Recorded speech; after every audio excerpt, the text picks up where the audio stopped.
This video is brought to you by Against the Flow of Mississippi. Against the Flow of Mississippi is a book about Jake Fayard, a Marine veteran who is unhappy with the political machine running the state of Mississippi. He decides to fight the corruption from the inside. Jake will face more challenges than he ever has and will stand up for what he thinks is right. His notoriously hot temper will push him to the edge of murder, along with his friend and brother Kobe Barhanovich. Together, they will fight the system and give the power back to the citizens of Mississippi. Against the Flow of Mississippi is now available on Amazon. A link to the book will be placed in the description below. Count time on the compound. All inmates return to bunks. Beyond the Count, Life on the Compound. Brought to you by former Sergeant Allen of the Florida Department of Corrections. On this YouTube channel, I will explain to you the ins and outs and the do's and don'ts of a prison. Hope y'all enjoy. Please remember to like, share, and subscribe. And if you are a brother or sister correctional officer, y'all remember, be safe and we never walk alone.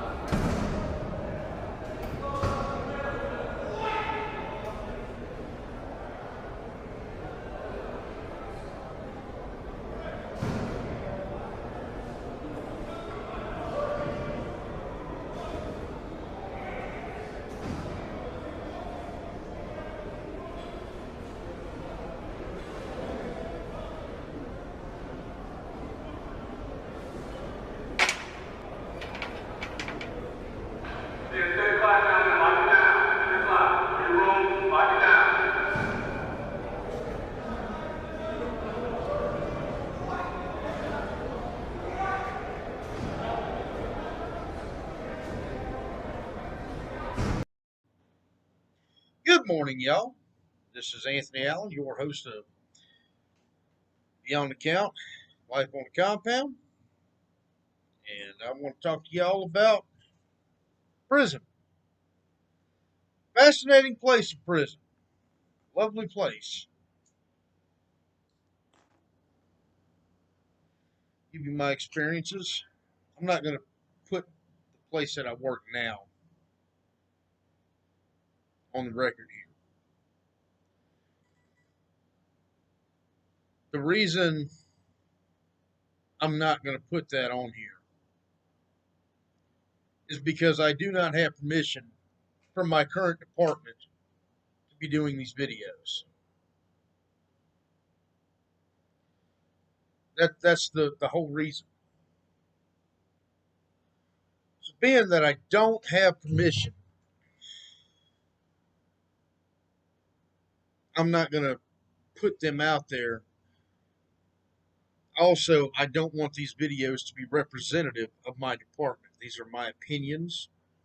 These are my personal experiences, hardly any of which, as of this recording, has taken place at the place that I work. But I will tell you that at the moment, I am employed with a correctional facility in the state of Mississippi, which is my home. That's where I'm from. I was born and raised here in Mississippi. This is God's country. But I started my correctional career in the state of Florida. A little bit of background on that, and I'll be brief. I left Mississippi in 2016. Left my home in Biloxi. Moved to Florida, and in 2017, I began working at New River Correctional Institution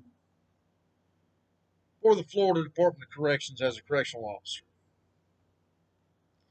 While I was at New River, I attended Florida Corrections Academy, Region 2. Classes took place at Florida State Prison, the O Unit, if you know where that is. If you don't, well, it's a really wonderful place. Had a lot of fun there. Met a lot of nice people that are still in corrections.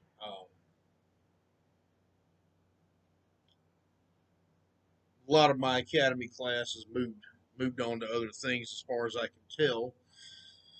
But a few of them have stuck around and made sergeant, and I think one of them either is fixing to or did make lieutenant.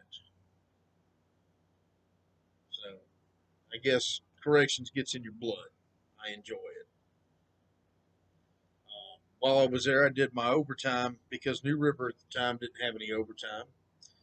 I did my overtime at RMC in Lake Butler. RMC stands for Reception Medical Center. This is where convicts come once they are convicted from the county jail. They come to a reception center. There are 4 male reception centers in the state of Florida. Northwest Florida Reception Center in Chipley, RMC in Lake Butler, Central Florida Reception Center, which is in Orlando, and South Florida Reception Center, which is in Doral, which is down by Miami.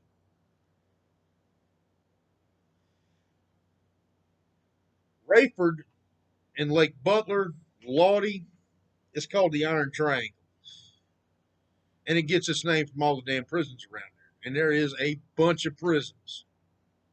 Within that 50 miles, there's probably almost 20 institutions. Well, I transferred from there and I moved to Century, Florida, which is about 40 miles north of Pensacola. I loved Century. Great place, and I still maintain that's a great place. They had a great administration there. The warden is top notch. Uh, all the white shirts are top notch, very professional. All the officers. I mean, Century was like a big family. And that's what you really want in an institution is family. I left Century and I made sergeant down in Miami at Everglades Correctional Institution.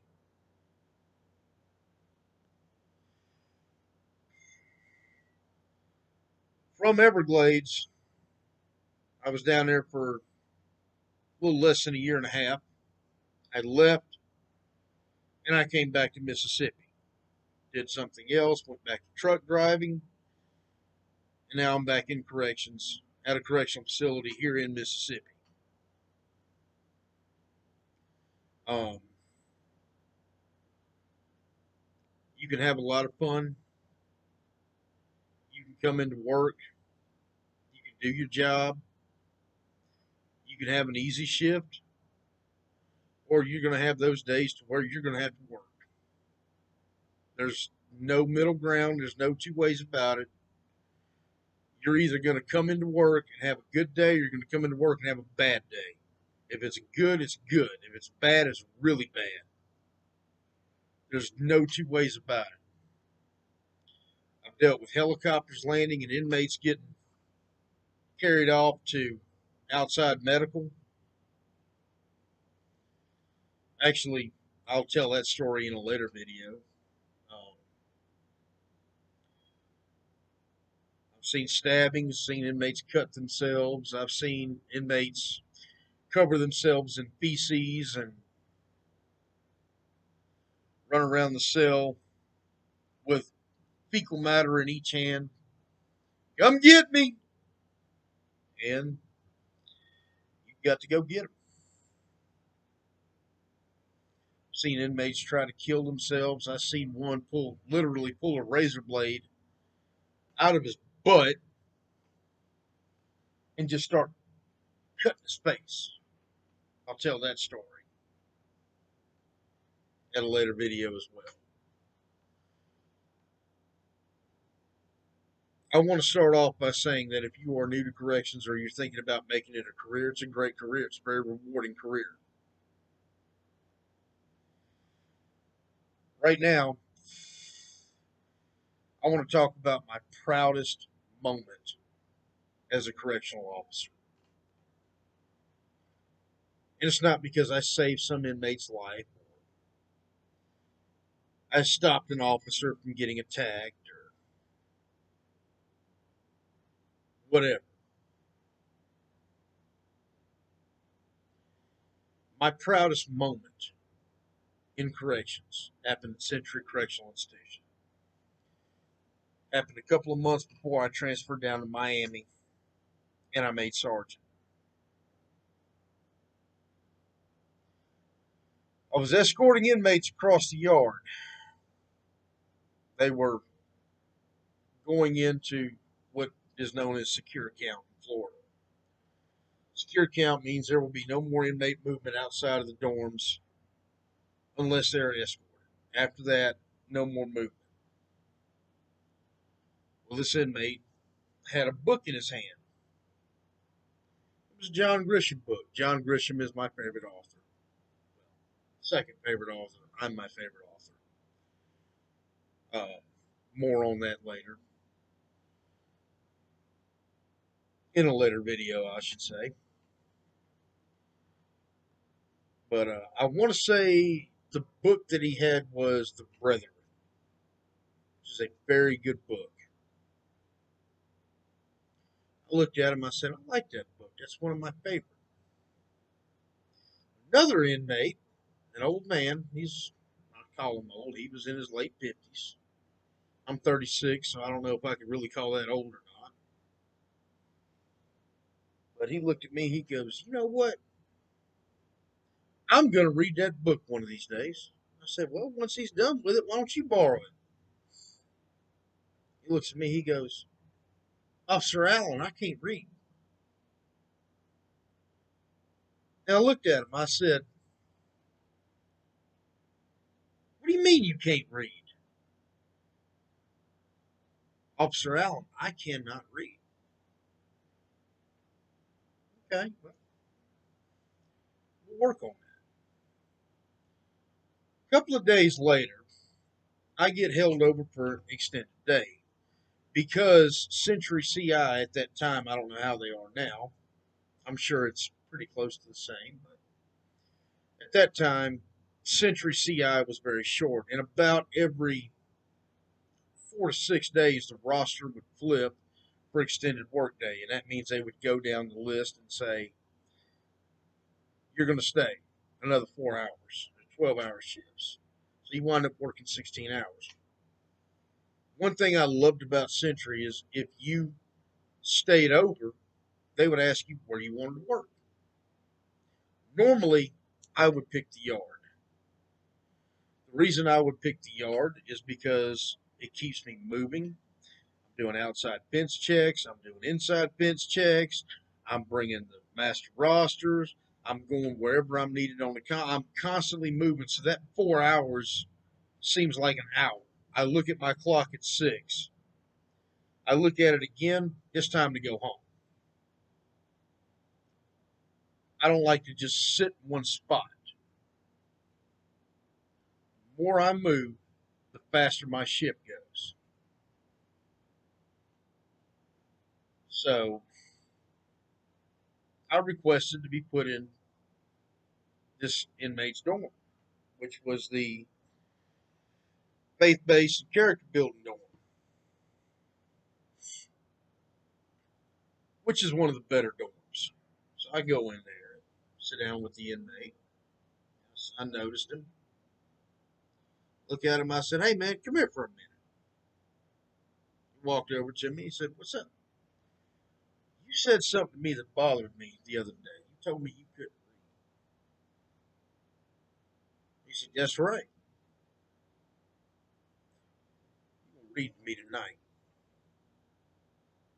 He looked at me. He goes, how am I going to do that, Sarge? I said, you're going to read to me tonight. So I walked out onto the side over there to the quad, to the wing. I looked at the inmate, and in a faith dorm, they have sayings all over the walls. Uh, some of them were religious, some of them were inspirational quotes. And he had one that was right above his bunk. I said, you're going to read that to me tonight. So we went through his ABCs. I had 4 hours to kill. And I made him sound out the words and he read the quote. Inmates started pitching in and helping. By the time I went to Miami, he was about halfway through Deuteronomy and reading the Bible. I'm not a very religious man, but that to me is amazing. When he looked at me and he said, I'm going to read this Bible before you leave, I want to have it read. Because he knew I was transferring down to Miami. When he read it,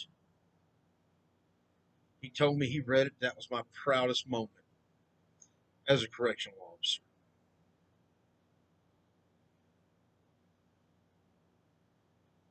It can be a rewarding career if you want to help somebody. Let me tell you the kind of officer that makes it as a correctional officer, makes it to the 30-year mark. You can do it a few ways. One way you can do it is you can be a kiss ass. I've got no respect for you if you are that guy. I've seen people that have had their nose shoved so far up administration's ass, and they get all the perks. They promote quickly. You'll have no respect from anybody if you do that. I've seen people come in here and just be a complete hard ass for no reason. You're gonna get nowhere. The kind of guy that makes it that far successfully with respect is a convict guard, and that's what I am. Convict guard knows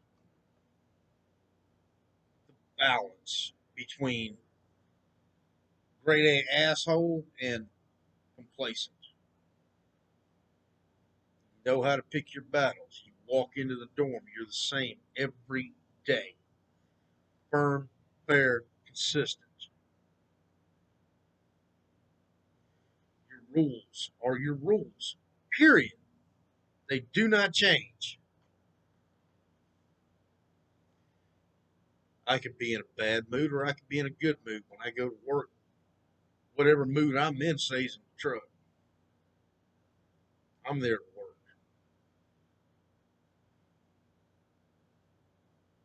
You can either do the right thing or you could be a complete whatever.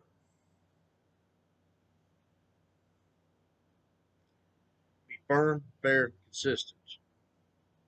If it wasn't okay yesterday, it can't be okay today. If it was okay yesterday, unless you explain why, it needs to be okay today.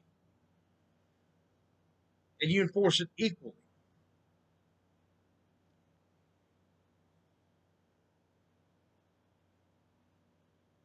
My rules that I had for my dorms probably violated policy in the sense that in the sense that I would not allow certain things to happen. But in the other sense is there's some things that I might let slide. Other officers wouldn't, but I would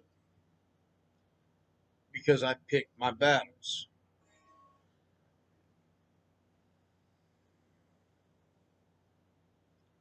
You got to know how to pick your battles. You got to know that balance. More on that later in a later video as well. Thank you for watching. Welcome to the new YouTube series.